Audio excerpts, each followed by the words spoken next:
따뜻한 햇살과 모든 것이 무르익는 여름에 시원한 바람과 같은 주님의 교회의 매일 말씀 묵상에 오신 여러분들을 환영합니다. 네, 매일 말씀 묵상 오늘 우리에게 주시는 말씀은 사도행전 26장 10절부터 12절 말씀입니다. 석절 말씀인데요. 한 목소리로 읽겠습니다. 시작.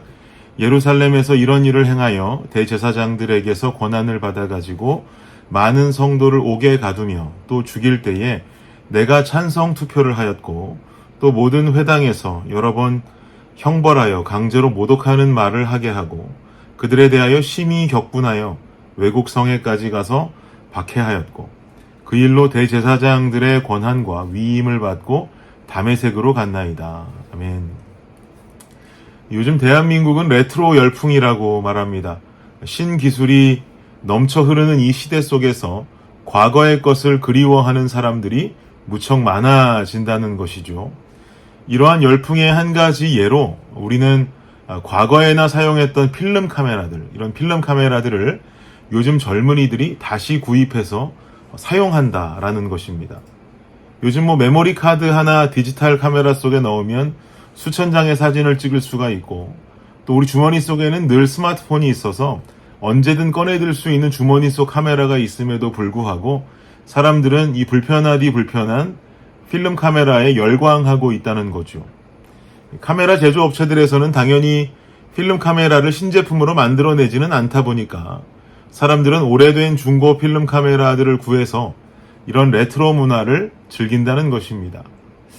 이렇게 필름 카메라를 즐기는 사람이 많아지다 보니까 필름 값은 천정부지로 올라가서 옛날에 2,000원, 3,000원 하던 필름 가격이 2만 원을 호가하는데도 불구하고 이 열풍은 좀처럼 가라앉지를 않고 있습니다. 저도 개인적으로 필름 카메라 한 대를 사용하는데요. 필름 값이 이렇게 비싸다 보니까 참 재미난 습관과 현상이 생깁니다. 우리가 흔히 스마트폰으로 사진을 막 찍으면 찍는 찰나에 아이가 사진에서 눈을 감았다든지 혹은 확 도망가면서 사진이 흔들리면 야, 이거 망친 사진이다 라고 생각하고 쉽게 사진을 지워버리게 되죠. 그런데 필름 카메라로 찍은 사진은 눈을 감았어도 혹은 흔들렸어도 조금 어둡게 나왔어도 조금 밝게 나왔어도 함부로 버릴 수가 없습니다. 왜요? 돈이 아까우니까요.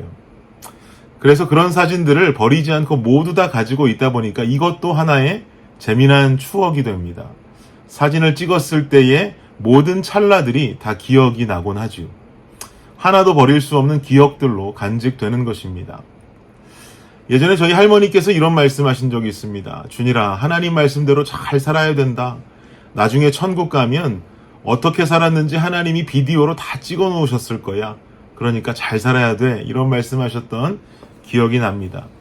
물론 하나님께서 우리의 삶을 비디오로 모두 찍어 두시지 않았겠지만 우리를 사랑하시는 하나님은 우리의 삶 모두를 기억하고 계실 것입니다. 시편 기자는 25편 7절 말씀을 통해서 이렇게 고백합니다.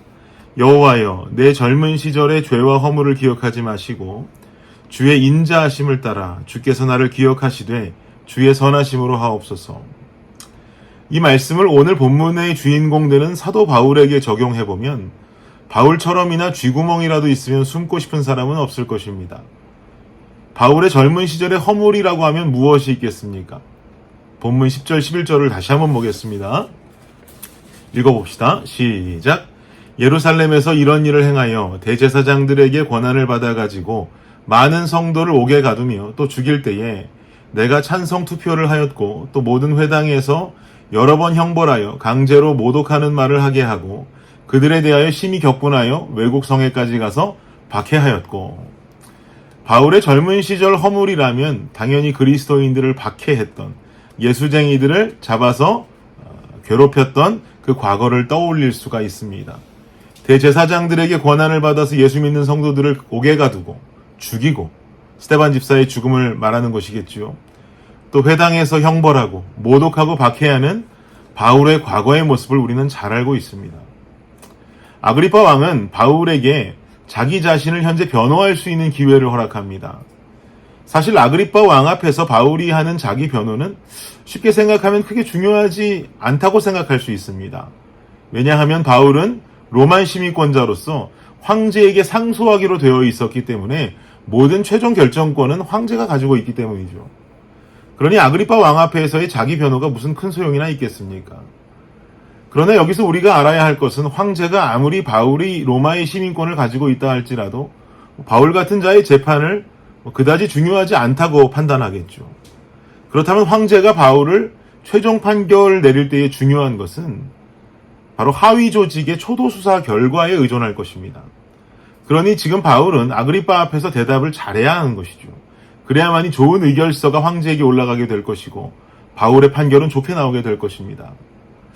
그러나 자기 변호를 하라는 아그리파 왕의 명령에 바울이 하고 있는 이야기는 자기 변호가 아니라 도리어 자기 간증을 하고 있습니다. 이것이 의미하는 것은 지금 바울 자신은 아그리파가 허락해서 자기 변호의 시간을 할당받은 것이라고 생각하는 게 아니라 성령께서 일하셔서 자기 간증의 시간, 복음 전할 수 있는 시간이 주어졌다라고 생각하는 거죠. 그리고 결국 자신의 과거의 행적들까지도 언급하기에 이르는 것입니다. 나는 예수쟁이들 잡아 가두던 사람입니다.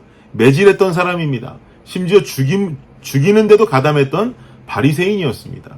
그리고 다메섹으로 또 예수쟁이들 잡으러 가는 도중에 그때 빛 가운데 예수님을 만났습니다. 라고 말하는 거죠. 이 말인즉슨 나도 당신들과 같이 예수를 부인하던 자였지만 부활하신 예수님을 빛 가운데 만남으로 말미암아 복음 전하는 자가 되었다는 자신의 변화에 관한 이야기를 말하고 있는 것입니다. 이 말씀이 22절, 23절에 마무리되면서 나오는데요. 제가 읽어드리겠습니다. 하나님의 도우심을 받아 내가 오늘까지 서서 높고 낮은 사람 앞에서 증언하는 것은 선지자들과 모세가 반드시 되리라고 말한 것밖에 없으니 곧 그리스도가 고난을 받으실 것과 죽은 자 가운데서 먼저 다시 살아나사 이스라엘과 이방인들에게 빛을 전하시리라 함이니이다 아니라. 바울의 인생에 있어서 바울의 인생의 어제는 예수쟁이를 붙잡고 피박하는 자였으나 그의 인생의 오늘은 이스라엘과 이방인에게 그리스도라고 하는 빛을 전하는 자로 살아가고 있습니다. 사랑하는 여러분, 여러분의 어제, 여러분 신앙의 오늘은 어떻습니까? 과거의 나는 죄악 속에 거하는 자였으나 오늘의 나는 주로 인해서 변화되어서 죄악에서 벗어나 그리스도 안에 거하기 위해 몸부림치는 성도의 삶을 살아가고 계시기를 축복합니다. 내 삶에 일어난 변화는요, 나의 입으로만 간증하는 것이 아닙니다. 말만 살아있는 변화는요, 반쪽짜리 변화입니다. 우리가 궁극적으로 추구해야 하는 변화는 바로 오늘 본문에 나오는 바울과도 같은 변화입니다. 입만 살아서 말뿐인 변화가 아니라 나의 신앙의 과거는 그리스도인을 잡으러 다녔던 자가 오늘은 예수를 전하는 자의 모습으로 살아가고 있다라고 하는 것. 그리고 아그리파 왕 앞에서도 그것을 자신 있게 전하는 그 모습처럼 내 삶의 모습, 내 삶의 모습과 나의 행동이 나의 변화를 드러내야 한다는 것이죠. 사랑하는 성도 여러분, 입술이 아니라 삶입니다. 말이 아니라 행동입니다. 이 변화가 진짜 변화인 줄을 믿습니다. 모든 것을 기억하시는 하나님의 기억 속에 어제의 죄된 모습만이 아닌 변화되어서 오늘 주를 위해 살고 또 주를 위해 죽는 이 행동의 삶이 하나님의 기억 속에 기억되기를 간절히 원합니다. 사랑하는 성도 여러분, 오늘 하루도 잘 살아내십시오. 행함이 있는 살아있는 믿음으로 오늘을 승리할 수 있는 저와 여러분이 되시기를 예수 그리스도 이름으로 축복합니다. 기도하겠습니다. 하나님 감사합니다. 입술이 아니라 삶입니다. 말이 아니라 행동입니다. 이런 살아있는 믿음, 행함 있는 믿음으로 오늘을 살아가며 주 안에서 승리를 경험하는 우리가 되게 하여 주시옵소서.